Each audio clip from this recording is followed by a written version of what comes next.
ಪ್ರಜಾಪ್ರಭುತ್ವದ ಕೊಲೆಗೆ ಸಾಕ್ಷಿಯಾದ ರಾಮನಗರ ಎಸ್ಐಆರ್ ಪ್ರಕ್ರಿಯೆ ವಿರುದ್ಧ ನಮ್ಮ ಹೋರಾಟ. ರಾಮನಗರ ವಿಧಾನಸಭಾ ಕ್ಷೇತ್ರದಲ್ಲಿ ಮತದಾರರ ವಿಶೇಷ ಸಮಗ್ರ ಪರಿಷ್ಕರಣೆ ಪ್ರಕ್ರಿಯೆಯಲ್ಲಿ ಅಧಿಕಾರಿಗಳು ನಡೆಸ್ತಾ ಇರುವಂತಹ ಭಾರೀ ಅಕ್ರಮಗಳ ವಿರುದ್ಧ ನಿಖಿಲ್ ಕುಮಾರಸ್ವಾಮಿ ಹಾಗೂ ಕಾರ್ಯಕರ್ತರು ಮತ್ತು ಸಾರ್ವಜನಿಕರೊಂದಿಗೆ ಸೇರಿ ಪ್ರತಿಭಟನೆ ನಡೆಸಲಾಯಿತು. ಬಿಎಲ್ಒಗಳು ಮನೆ ಮನೆಗೆ ತೆರಳಿ ಪರಿಶೀಲಿಸಬೇಕಾಗಿದ್ದಂತಹ ನಿಯಮಗಳನ್ನು ಗಾಳಿಗೆ ತೂರಿ ಕೇವಲ ಸಮುದಾಯದ ಭವನದಲ್ಲೇ ಕುಳಿತು ಫಾರಂ ಹಂಚಿಕೊಳ್ತಾ ಇರುವುದು ವ್ಯವಸ್ಥಿತ ಲೋಪವಾಗಿದೆ. ರಾಮನಗರ ಮತದಾರರ ಹಕ್ಕನ್ನು ಕದಿಯಲು ನಾವು ಯಾವುದೇ ಕಾರಣಕ್ಕೂ ಬಿಡುವುದಿಲ್ಲ. ನಮ್ಮ ಪ್ರಮುಖ ಆಗ್ರಹಗಳು ಪ್ರಸ್ತುತ ನಡೀತಾ ಇರುವಂತಹ ದೋಷಪೂರಿತ ಎಸ್ಐಆರ್ ಪ್ರಕ್ರಿಯೆಯನ್ನು ತಕ್ಷಣವೇ ಸ್ಥಗಿತಗೊಳಿಸಬೇಕು. ಚುನಾವಣಾ ಪಾರದರ್ಶಕತೆ ಕಾಯ್ದುಕೊಳ್ಳಲು ಕರ್ನಾಟಕ ಮುಖ್ಯ ಚುನಾವಣಾ ಅಧಿಕಾರಿಗಳು ತಕ್ಷಣವೇ ಈ ಪ್ರಕ್ರಿಯೆ ನೇರ ಮೇಲ್ವಿಚಾರಣೆ ವಹಿಸಿಕೊಳ್ಳಬೇಕು. ನ್ಯಾಯ ಸಿಗುವವರೆಗೂ ಕೂಡ ಭಾರತೀಯ ಜನತಾ ಪಾರ್ಟಿ ಜನರ ಪರವಾಗಿ ಧ್ವನಿ ಎತ್ತುತ್ತಲೇ ಇರುತ್ತದೆ ಅಂತ ಹೇಳಿದ್ರು. ಜನತಾದಳ ಪಕ್ಷದ ಕಡೆಯಿಂದ ಸ್ಟೇಟ್ ಎಲೆಕ್ಷನ್ ಕಮಿಷನ್ ಸಿಇಒ ಅವರಿಗೆ ಅನ್ಬು ಕುಮಾರ್ ಸರ್ಗೆ ಇವತ್ತು ಒಂದು ಪೆಟಿಷನ್ ಕೊಟ್ಟಿದ್ದೇವೆ. ಭೇಟಿ ಮಾಡಿ ಒಂದು ಮೆಮೊರಾಂಡಮ್ ನ ಸಲ್ಲಿಕೆಯನ್ನ ಮಾಡಿದ್ದೇವೆ. ಕೇವಲ ನನ್ನ ಮತಕ್ಷೇತ್ರಕ್ಕೆ ಸಂಬಂಧಪಟ್ಟಿರ್ತಕ್ಕಂಥ ವಿಚಾರ ಅಲ್ಲ, ಬದಲಾಗಿ ಈಗಾಗಲೇ ಎಸ್ಐಆರ್ ನ ಈ ಒಂದು ಪ್ರಕ್ರಿಯೆ ಪ್ರಾರಂಭ ಆಗಿದೆ. 30ನೇ ತಾರೀಕಿಂದ ಇವತ್ತು ಹೆಚ್ಚು ಕಮ್ಮಿ 4ನೇ ದಿನಕ್ಕೆ ಕಾಲ ನೆಟ್ಟಿದ್ದೇವೆ. ಕಳೆದ 4 ದಿನಗಳಿಂದ ರಾಜ್ಯದ ಹಲವಾರು ಜಿಲ್ಲೆಗಳಲ್ಲಿ ಹಲವಾರು ವಿಧಾನಸಭಾ ಕ್ಷೇತ್ರಗಳಲ್ಲಿ ಯಾವ ಎಸ್ಐಆರ್ ಪ್ರಕ್ರಿಯೆ ಮನೆ ಮನೆಗೆ ಹೋಗಿ ಎನ್ಯುಮರೇಷನ್ ಫಾರ್ಮ್ಗಳನ್ನ ಆ ವೋಟರ್ ಲಿಸ್ಟ್ ಕೈಯಲ್ಲಿ ಇಟ್ಕೊಂಡು ವೋಟರ್ಸ್ ನ ಫಿಸಿಕಲ್ ಆಗಿ BLA2ಗಳು ಎಲ್ಲಾ ಪಕ್ಷದ BLA2ಗಳ ಜೊತೆಗೂಡಿ BLOಗಳ ಜೊತೆ ಹೋಗಿ ಮಾಡಬೇಕಾದಂತ ಈ ಪ್ರಕ್ರಿಯೆನ ಉಲ್ಲಂಘನೆ ಮಾಡಿ ಪ್ರತಿಕ್ರಿಯೆ ಸಿಗದೆ ಹೋದಂತ ಸಂದರ್ಭದಲ್ಲಿ ಒಂದು ರೆಡ್ ಫ್ಲಾಗ್ ಅನ್ನ ಮನೆ ಆಚೆ ಕಡೆ ಅಂಟಿಸಿ, ಆ ಒಂದು ರೆಡ್ ಸ್ಟಿಕ್ಕರ್ ಅನ್ನ ಮನೆ ಕಡೆ ಆಚೆ ಅಂಟಿಸಿ, ಅದನ್ನ ನೀವು ಒಂದು ಫಾರ್ಮ್ ಅನ್ನ ಅಲ್ಲಿ ಬಿಟ್ಟು ಬರ್ತೀರಾ.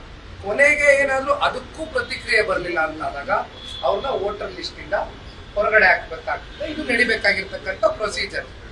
ಆಮೇಲೆ VFC ಅಂತಕ್ಕಂಥದ್ದು ನಾವೇನ್ ಕರಿತೀವಿ, ವೋಟರ್ ಫೆಸಿಲಿಟೇಷನ್ ಸೆಂಟರ್ ಅಂತ, ಇದು ಇಡೀ ರಾಜ್ಯದಲ್ಲಿ 2800 VFCಗಳಿದೆ.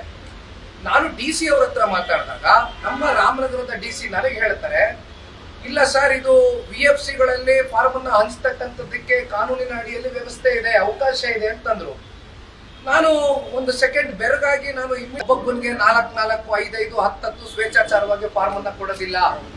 ಇಷ್ಟು ಸಿಇಸಿ ಒಂದು ಸ್ಟ್ರಾಂಗ್ ಆಗಿ ಒಂದು SIR ನ ಮಾಡಬೇಕಾದಂತ ಸಂದರ್ಭದಲ್ಲಿ DC ಅವರು ನನ್ನನ್ನ ದಾರಿ ತಪ್ಪಿಸಿ, ಈಗ ನನಗೆ ನಾಳೆ ಇನ್ಫಾರ್ಮೇಶನ್ ಕೊರತೆ ಇದ್ದು ಅಥವಾ ನನಗೆ ಮಾಹಿತಿ ತರಿಸ್ಕೊಳ್ತಕ್ಕಂಥದ್ದಕ್ಕೆ ನನಗೆ ಅವಕಾಶ ಇಲ್ದಿರಾ ಅದರಲ್ಲಿ ನಾನು ವಂಚಿತ ಆಗಿ ನಾನೊಬ್ಬ ಅಭ್ಯರ್ಥಿಯಾಗಿ ನನಗೆ ನಾಳೆ ಏನಾದ್ರೂ ಪೆಟ್ಟು ಬಿದ್ದಂತ ಸಂದರ್ಭದಲ್ಲಿ ಮುಂದಿನ ಚುನಾವಣೆಯಲ್ಲಿ, ಯಾಕೆಂದ್ರೆ ಇದು ಪ್ರಜಾಪ್ರಭುತ್ವಕ್ಕೆ ಆಗ್ತಾ ಇರ್ತಕ್ಕಂಥ ಒಂದು ಅನ್ಯಾಯ, ಒಂದು ಅಪಮಾನ. DC ಅವರು ನಡ್ಕೊಂಡಿರ್ತಕ್ಕಂಥ ರೀತಿ ನನಗರ್ಥ ಆಗಿಲ್ಲ. ಬಿಕಾಸ್ UPSC KPSC ಬರೀತಕ್ಕಂಥವ್ರು ಕೋಟಿಗಳಲ್ಲಿ ಬಹಳ ಬೆರಳೆಣಿಕೆ ಜನ ಅಷ್ಟೇ. IAS ಆಗಿರ್ತಕ್ಕಂಥವ್ರು, IPS ಆಗಿರ್ತಕ್ಕಂಥವ್ರು, IFS ಆಗಿರ್ತಕ್ಕಂಥವ್ರು ಅವರೆಲ್ಲ ಬಹಳ ಕಷ್ಟಪಟ್ಟು ಓದು ಮೇಲೆ ಬಂದಿರ್ತಾರೆ. ಅಂಥವ್ರನ್ನ ನಾವೆಲ್ಲ ನಂಬ್ಕೊಂಡಿರ್ತೇವೆ. ಈಗ ಅವರೇ ನಮ್ಮನ್ನ ಎಲ್ಲ ಒಂದ್ ಕಡೆ ಈ ರೀತಿ ದಾರಿ ತಪ್ಪಿಸಿದಂತ ಸಂದರ್ಭದಲ್ಲಿ ನಾವಿದನ್ನ ಯಾವ ರೀತಿ ಪರಿಗಣಿಸಬೇಕು? ಮೊದಲನೇ ದಿನ ಒಂದು ಪ್ರಕ್ರಿಯೆ ಆಗುತ್ತೆ ಇದೇ ತರ ರಾಮನಗರದಲ್ಲಿ. ನಾನು ತಹಶೀಲ್ದಾರ್ ಅವರು ಫೋನ್ ಮಾಡಿ ಹೇಳ್ತೇನೆ, ತಾಲೂಕ್ ಕಚೇರಿಗಳಿಗೆ ಮೊದಲನೇ ದಿನ FAQs ಅನ್ನ ಇವತ್ತು ತಹಶೀಲ್ದಾರ್ಗಳು ತಾಲೂಕ್ ಕಚೇರಿನಲ್ಲಿ BLA2ಗಳಿಗೆ ಎಲ್ಲಾ ಪೊಲಿಟಿಕಲ್ ಪಾರ್ಟಿ BLA2ಗಳಿಗೆ ಕರೆದೇ ಮಾತಾಡ್ಬೇಕಾಗಿತ್ತು. ಅದು 4-5 ದಿನದೇ ನಡಿಬೇಕಾಗಿರ್ತಕ್ಕಂಥ ಪ್ರಕ್ರಿಯೆ. ಆನ್ ಫೀಲ್ಡ್ ನೀವು BLOಗಳನ್ನ ಕಳಿಸ್ಬಿಟ್ಟು FAQs ನ ನಾನು ಹೇಳ್ತಕ್ಕಂಥದಕ್ಕೆ ನಮ್ಮ 100 ಜನ BLA2ಗಳನ್ನ ಮೊದಲನೇ ದಿನ ನೀವು ಕರೆಸಿ ಇಲ್ಲಿ ನಿಲ್ಸ್ಕೊಂಡಿದ್ದೀರಲ್ಲ, ಇದು ತಪ್ಪು ಅಂತಕ್ಕಂಥದ್ದು ಹೇಳಿದಾಗ ಅಲ್ಲೂ ನಾನು ಎಚ್ಚರಿಸಿದೆ ಅವ್ರಿಗೆ, ಮಾಡಬೇಡಿ ಇದನ್ನ ಅಂತ. ಆದ್ರೆ ನನಗೆ ಒಂದು ಇಂಟೆನ್ಷನ್ಸ್ ಅರ್ಥ ಆಗ್ತಾ ಇಲ್ಲ. ಇಲ್ಲಿ ಅರ್ಕಲ್ಗೂಡ್ ಮಂಜಣ್ಣ ಅವರ ವಿಚಾರದಲ್ಲಿ ಇರ್ಬೋದು, ಕುಣಿಗಲ್ ವಿಚಾರದಲ್ಲಿ ಇರ್ಬೋದು, ಪಾವಗಡ ವಿಚಾರದಲ್ಲಿ ಇರ್ಬೋದು, ಇವತ್ತು ನಮ್ಮ ತಾವರೆಕೆರೆನಲ್ಲಿ ನಮ್ಮ ಯಶವಂತಪುರ ವಿಧಾನಸಭಾ ಕ್ಷೇತ್ರದಲ್ಲಿ ಆಗಿರ್ತಕ್ಕಂಥ ಘಟನೆಗಳಿರ್ಬೋದು, ಪ್ರತಿದಿನ ಇವತ್ತು ವಿಡಿಯೋಗಳು ಬರ್ತಾ ಇದೆ. ನಾನು ಇಲ್ಲಿರ್ತಕ್ಕಂಥ ನಮ್ಮ ಸ್ಟೇಟ್ ಎಲೆಕ್ಷನ್ ಕಮಿಷನ್ ಸಿಇಒ ಆಗಿರ್ತಕ್ಕಂಥ ಅನ್ಬು ಕುಮಾರ್ ಸರ್ ಅವರಿಗೆ ಒಂದು ಪೆನ್ ಡ್ರೈವ್ ಅನ್ನ ಕೊಟ್ಟಿದ್ದೇವೆ.